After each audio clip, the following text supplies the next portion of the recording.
नमस्कार साथियों और मेरे प्यारे बच्चों। मैं किसी कारणवश पिछले 2 महीने से अपने YouTube चैनल एन के हिंदी एंड जीके पर कोई वीडियो अपलोड नहीं कर सका। आज पुनः मैं अपने YouTube चैनल पर आपका तहे दिल से स्वागत करता हूं। आज हम कक्षा 12वीं अनिवार्य हिंदी का पाठ 4 बिहारी रचित कुछ नीति भक्ति एवं श्रृंगार के दोहे पढ़ने जा रहे हैं। इन दोहों को पढ़ने से पहले आप सभी से मेरा अनुरोध है कि यदि आप मेरे चैनल पर नए हैं या पहली बार मेरे चैनल पर विजिट कर रहे हैं तो आप मेरे चैनल को सब्सक्राइब करें, शेयर करें और पास में जो घंटी का बटन आ रहा है उसे प्रेस करें ताकि मेरे आने वाले वीडियोस के नोटिफिकेशन आपको समय पर प्राप्त होते रहें। तो आइए प्रारंभ करते हैं। कवि बिहारी कक्षा 12वीं अनिवार्य हिंदी का पाठ 4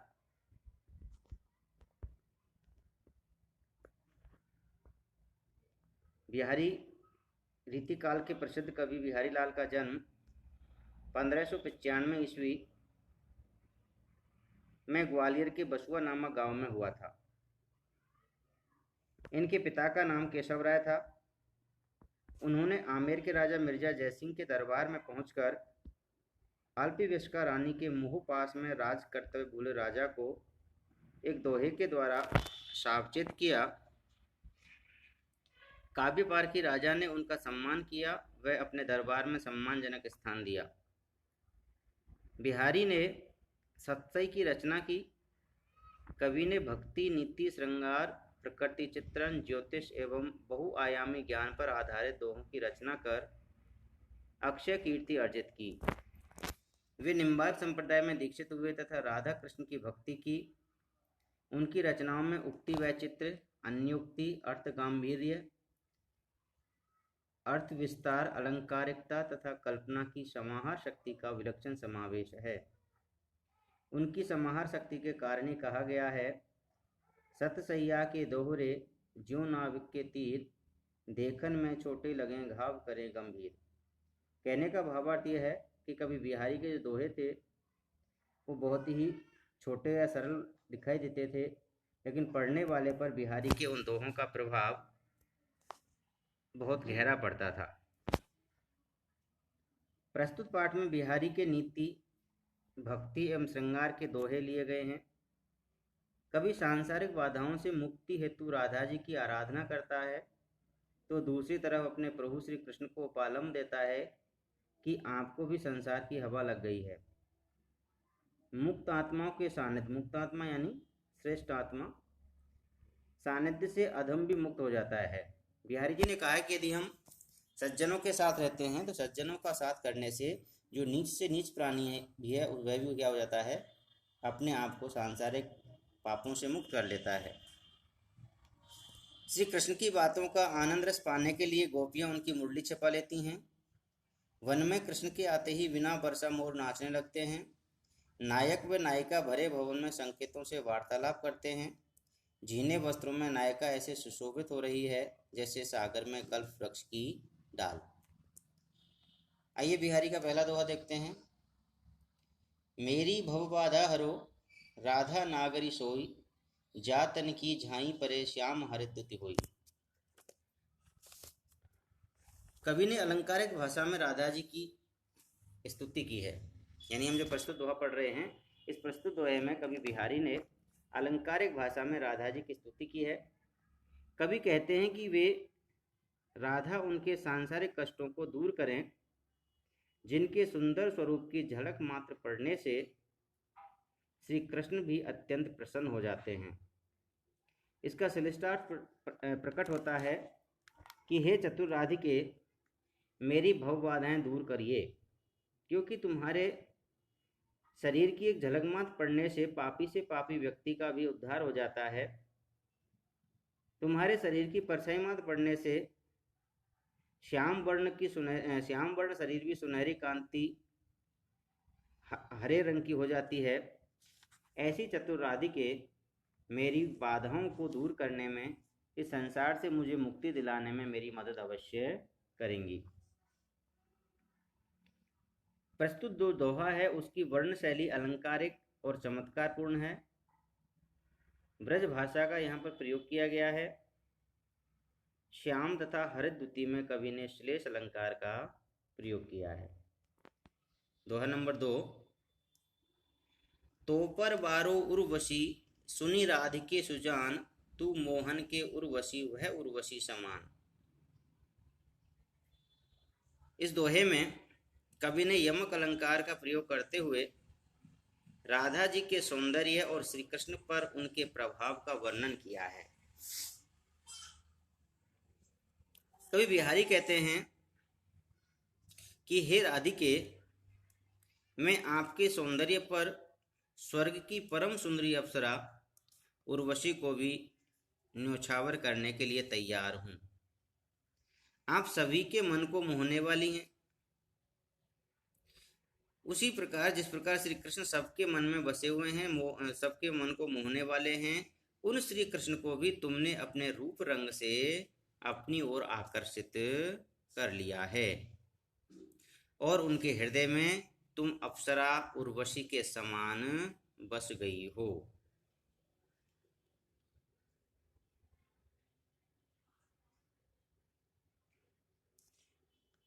प्रस्तुत दोहे में यमक अलंकार का प्रयोग है। जो प्रथम उर्वशी शब्द आया है वह उर्वशी नामक अप्सरा के लिए आया है, और दूसरा जो उर्वशी शब्द है उसका अर्थ निकलता है हृदय में बसी हुई। और तीसरी बार जब उर्वशी शब्द आया है तो उसका अर्थ निकलता है हृदय को वश में कर लेने वाली। अतः यहाँ यमक अलंकार का प्रयोग पूरी तरह दिखाई देता है। बंधु भय का दीन के को तार्यो रघुराई, टूटे टूटे फिरत वो झूठे विरद कहाई। इस दोहे में कवि बिहारी ने भगवान राम को उल्हाना और चुनौती दी है। कवि कहता है कि हे रघुराई, हे रघुपति, आप दीन बंधु कहलाते हो, आप पतित तो धारक कहलाते हो, लेकिन मुझे लगता है कि आपने अभी तक किसी दीनहीन का उद्धार किया ही नहीं। आपने किसी छोटे मोटे पापी का उद्धार कर दिया और उस छोटे मोटे पापी का उद्धार करके अपनी झूठी प्रशंसा बटोर रहे हो, उस पर संतुष्ट होकर के प्रसन्न प्रसन्न घूमते रहते हो। मैं तो आपको दीनहीन या दीन बंधु तब समझूंगा, पतित उद्धारक तब मानूंगा जब आप मुझ जैसे महापापी का उद्धार कर दोगे। टूठे टूठे में पुनरुक्ति प्रकाश अलंकार है। कब को टेरत दीन रट होत न श्याम सहाय, तुमहु लागी जगत गुरु जग नायक जगवाई। इस दोहे में कवि बिहारी अपने प्रभु की उपेक्षा से आहत हैं। वह उसकी दीनता भरी पुकार को नहीं सुन रहे हैं। कवि कहता है, प्रभु, मैं कब से दीनता भरी पुकार में आपको अपनी सहायता के लिए पुकार रहा हूँ, पर आप हैं कि मेरी दीनता भरी पुकार को अनसुनी किए जाते हैं। हे श्याम, हे जगत पूज्य, हे जगनायक, ऐसा लगता है कि आपको भी सांसारिक हवा लग गई है। आप भी अब सांसारिक गुरुओं और नायकों के समान बन गए हैं। यही वजह है कि आप मेरी उपेक्षा कर रहे हैं। जिस प्रकार सांसारिक गुरु या कलयुग का गुरु और नायक अपने धनाढ्य भक्त या धनाढ्य व्यक्ति की बातें जल्दी सुन लेता है, गरीब की बातों पर ध्यान नहीं देता, उसी प्रकार से तुम भी मुझ गरीब की दीनता भरी पुकार नहीं सुन रहे हो और मेरी मदद करने नहीं आ रहे हो। यदि ऐसा नहीं होता तो मेरी करुण पुकार सुनकर आप मेरी सहायता करने अवश्य आते। नेक्स्ट देखिए, या अनुरागी चित्त की गति समझे नहीं कोई, ज्यों ज्यों बूढ़े श्याम रंग त्यों त्यों उज्ज्वल हुई। कवि इस दोहे में प्रेमी मन के विचित्र व्यवहार को प्रस्तुत कर रहा है। कवि बिहारी कहते हैं कि श्री कृष्ण के प्रेम रंग में रंगे हुए इस मन का व्यवहार बड़ा विचित्र हो गया है। यह जितना जितना श्याम रंग में डूबता है उतना उतना ही उज्जवल होता चला जाता है।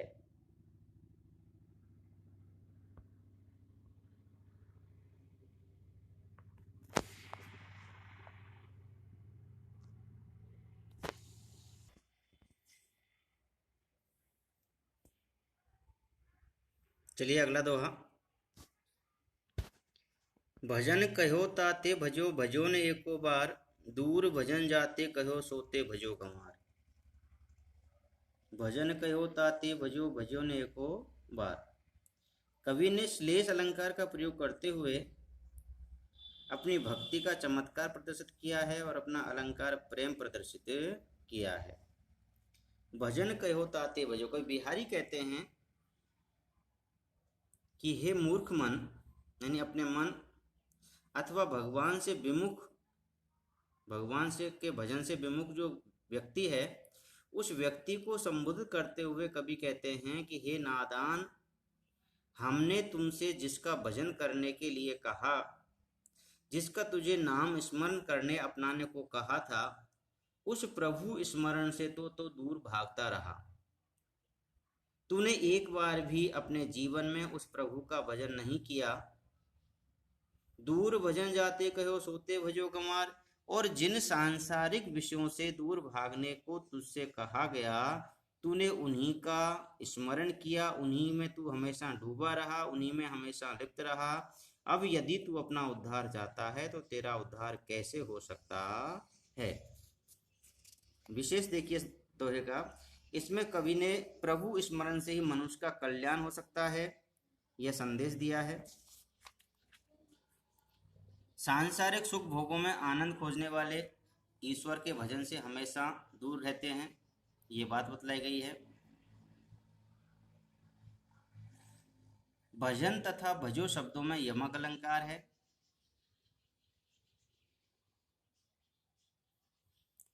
अजो तर्योना ही रहो, श्रुति सेवत इक रंग, नाक बास बेसर लयो वश मुक्तन के संग।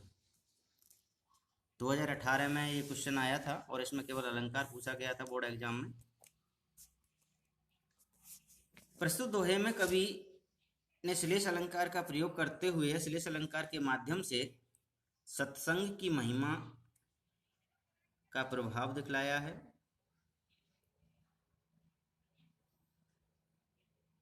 दो अर्थ निकलेंगे, एक सामान्य अर्थ बताऊंगा, एक श्लेष अर्थ बताऊंगा। पहले सामान्य अर्थ देखिए। सामान्य अर्थ में कवि कानों में पहने जाने वाले आभूषण तर्योना को संबोधित करते हुए कहते हैं कि हे तर्योना, तू एक ही रंग में रहने के कारण अपनी कोई प्रगति नहीं कर पाया। आज तक कानों में ही पहना जा रहा है, जबकि मोतियों को साथ में लेने के कारण बेसर नाक का आभूषण ने व्यक्ति के सम्मान की प्रतीक नाक पर अपना स्थान पा लिया है। श्लेष अर्थ देखिए इसका। कई बिहारी निष्ठा भाव एक व्यक्ति को संबोधित करते हुए कहते हैं, हे प्राणी, तूने बड़े निष्ठा भाव से वेद शास्त्रों का अध्ययन किया, उनका तू हमेशा ध्यान मनन करता रहा, लेकिन तू अपना उद्धार नहीं कर पाया। जबकि एक व्यक्ति ने मुक्त आत्माओं का, सज्जनों की संगति की, मुक्त आत्माओं का साथ किया और उनका साथ करके उसने स्वर्ग में अपना स्थान प्राप्त कर लिया।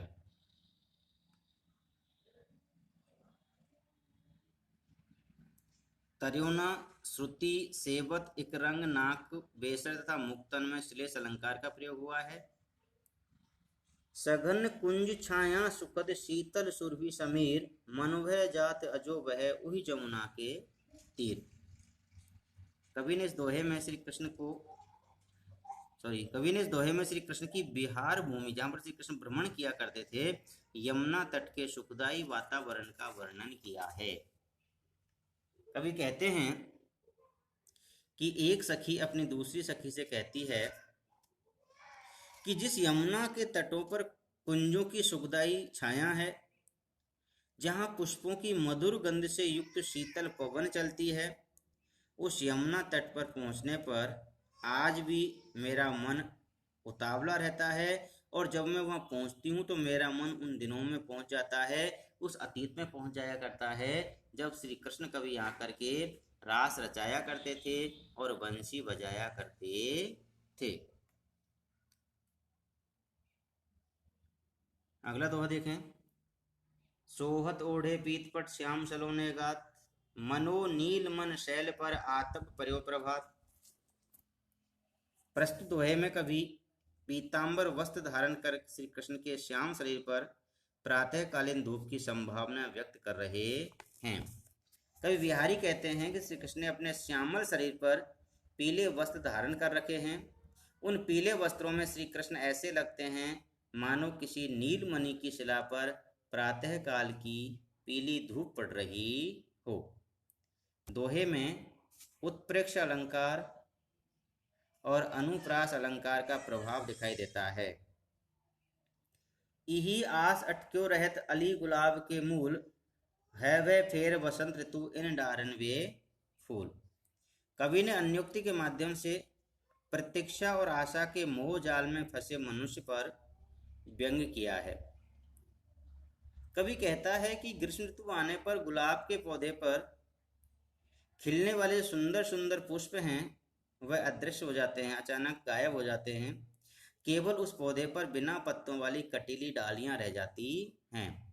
लेकिन जो भंवरा है फिर भी उस गुलाब के पेड़ की जड़ों में आशा से अटका पड़ा रहता है कि फिर से वसंत ऋतु आने पर इन डालियों पर पहले जैसे ही सुंदर सुंदर पुष्प खिलने लगेंगे। कहने का भावार्थ कवि का यह है कि जो व्यक्ति सुख साधनों के में अपना जीवन व्यतीत करता है, यदि उसके सुख साधन उसे छिन जाते हैं तो वह उस कष्ट के दिनों को, उन दुख के दिनों को इस प्रतीक्षा में व्यतीत कर लेता है कि यह दुख का समय उसका व्यतीत हो जाएगा और उसके जीवन में पुनः पहले जैसे सुख साधनों भोग विलास का समय लौट आएगा।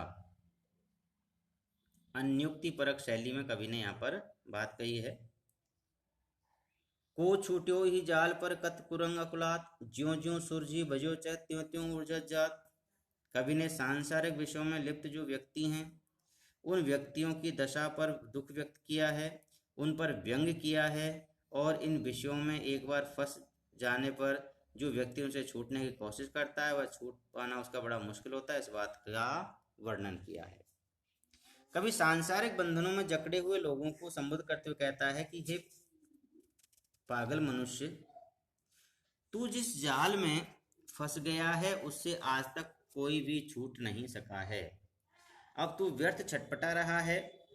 इस जाल में जो भी एक बार फंस जाता है वह जितना जितना उसे छूटने का प्रयास करता है उतना ही और इसमें फंसता चला जाता है।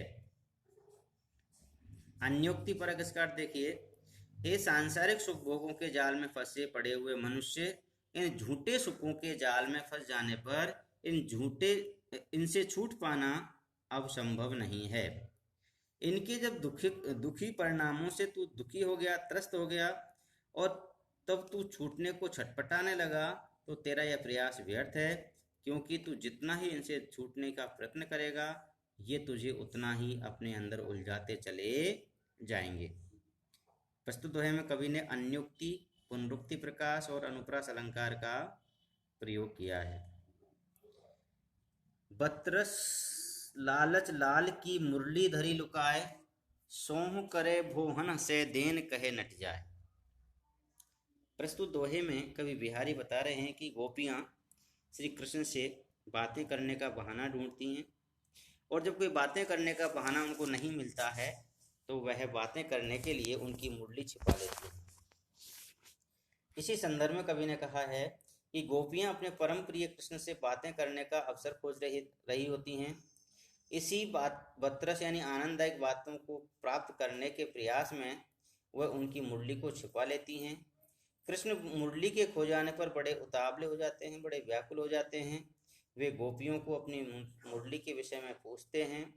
जब उन्हें गोपियां सौगंध खाकर कहती हैं कि वे उनकी मुरली के विषय में कुछ नहीं जानती और साथ ही वे एक दूसरे तरफ अपनी भौहों के संकेतों में मुस्कुरा भी जाती हैं।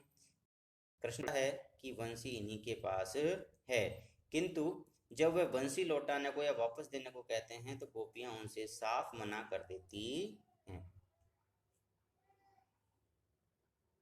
श्रृंगार रस का वर्णन है, अनुप्रास अलंकार है। नाच अचानक ही उठे विन पावस वन मोर, जानत हो नंदित करी यह दिस नंद किशोर। प्रस्तुत दोहे में कवि ने अप्रत्यक्ष रूप से कृष्ण के घनश्याम नाम की सार्थकता का परिचय कराया है।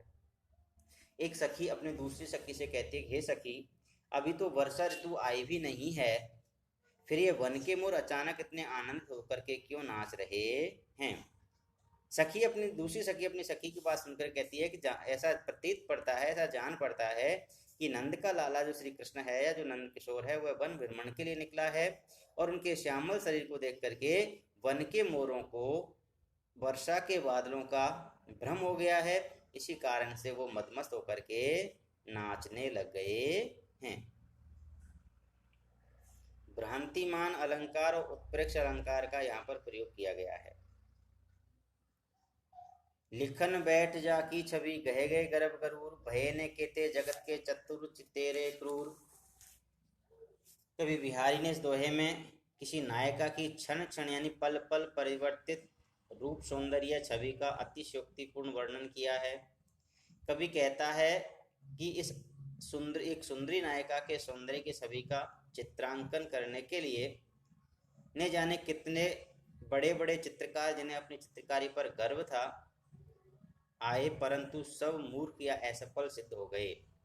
कहने का भावार्थ कवि का यह है कि उस जो नवयुक्तीय रमणी की सुंदरता थी वह सुंदरता पल पल परिवर्तनीय थी, अतः चित्रकार चित्र बना करके जैसे ही चित्र और उस सुंदरी का मिलान करता है उसे कुछ न कुछ अंतर दिखाई देता है, अतः उसका महान चित्रकार होने का गर्व और अहंकार चूर चूर हो जाता है।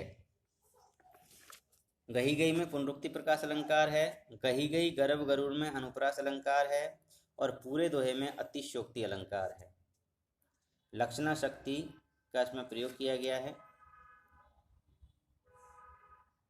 झीने पट में झुलमुली झलकत उपापार, सुर तरुकी मनु सिंध में लसत सपल्लव डार। इस दोहे में प्रस्तुत दोहे में कवि ने महीन वस्त्र धारण करने वाली एक सुंदर नायिका द्वारा कानों में पहने गए झिलमिली नामक आभूषण का वर्णन किया है, अर्थात नायिका के रूप सौंदर्य का यहाँ पर वर्णन है। कवि कहता है कि इस नायिका द्वारा पहने गए महीन वस्त्र में से उसका जो झुलमुली नामक आभूषण है उसकी जो चमक है वह अपार झलकती प्रतीत हो रही है। उसे देखकर ऐसा लगता है मानो समुद्र के जल में कोई कल्प वृक्ष की पत्तों सहित डाली हिलती हुई सुशोभित हो रही है। उत्प्रेक्ष अलंकार की प्रधानता है।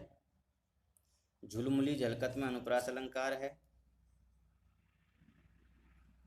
कहत नटत रीझत खिजत मिलत खिलत लजियात, भरे भवन में करत है नैनन ईसों बात। प्रस्तुत दोहे में कवि एक दूसरे से आंखों ही आंखों में बात करते, प्रसन्न होते, मिलते खिलते और खींचते हुए नायक नायिका की स्थिति का वर्णन कर रहा है। कवि कहता है कि ये दोनों नायक और नायिका लोगों से भरे हुए भवन में मुंह से कुछ न बोल करके अपनी सभी भावनाएं अपने नेत्रों के हाव भावों द्वारा ही कह देते हैं।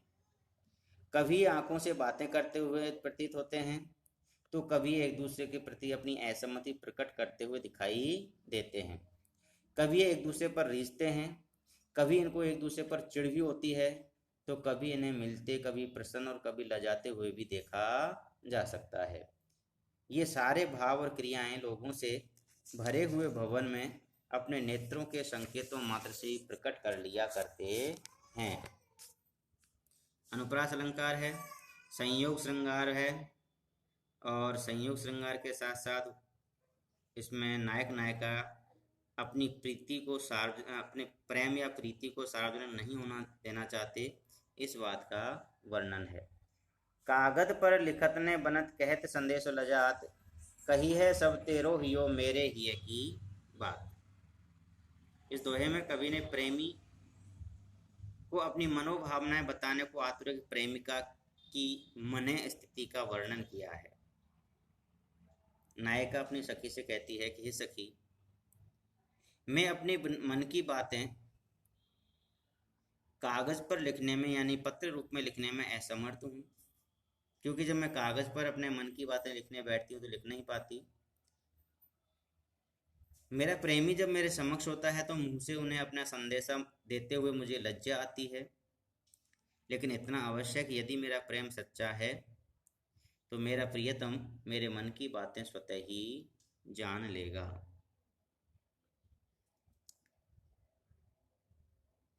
कहे सबे बेंदी दिए अंक 10 गुनो होत, तिये लिलार बेंदी दिए अगुनित बढ़त उदोत।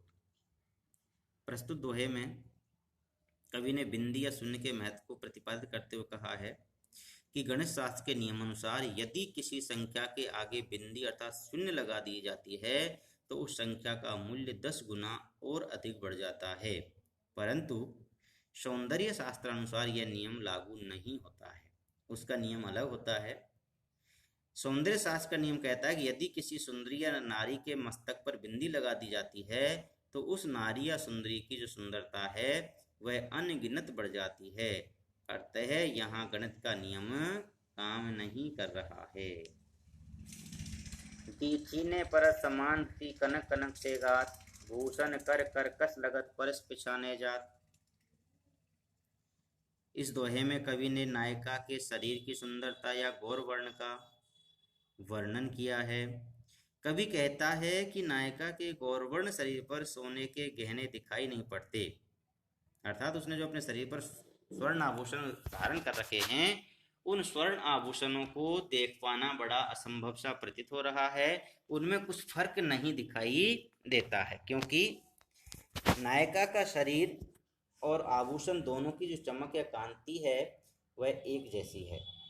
जब उस नायिका के शरीर को हाथ से स्पर्श किया जाता है, उसे छुआ जाता है, तब सोने के आभूषण हाथों को कठोर लगते हैं और उन आभूषणों की कठोरता की वजह से पता चलता है कि नायिका ने शरीर पर स्वर्ण आभूषण भी धारण कर रखे हैं। इसमें कनक कनक में पुनरुक्ति प्रकाश, कर कर्कश और परस पिछाने में अनुप्रास, कनक से गात में उपमा अलंकार, यानी इस दोहे में 3 अलंकार हैं। पुनरुक्ति प्रकाश है, परस पिछाने जात में अनुप्रास है और कनक से गात में उपमा अलंकार है। अंग अंग नग जगमगत दीप शिकाशी देह, दिया बढ़ाए हूँ रहे बड़े उजारे गे। प्रस्तुत दोहे में कवि ने नायिका के शरीर के गोरेपन की तुलना दीपक की लौ से की है। कवि बिहारी वर्णन करते हुए कहते हैं कि एक सुंदरी नायिका के अंग अंग में रत्नों से जड़े जो आभूषण इस प्रकार जगमगा रहे हैं, इस प्रकार झिलमिला रहे हैं, जिससे उसकी शरीर दीपक की उज्ज्वल लौ के समान दैदीप्यमान या दमकता हुआ प्रतीत हो रहा है। इसलिए रात्रि के समय जब दीपक बुझा दिया जाता है तो दीपक बुझा देने पर भी उस नायिका के घर में बड़ा उजाला बना रहता है। अतिशयोक्ति अलंकार है पूरे छंद में, तो पुनरुक्ति प्रकाश अलंकार अंग अंग में, उपमा अलंकार की प्रधानता है, साथ में अनुप्रास अलंकार की भी प्रधानता है। थैंक यू बच्चों, यह था हमारा कवि बिहारी।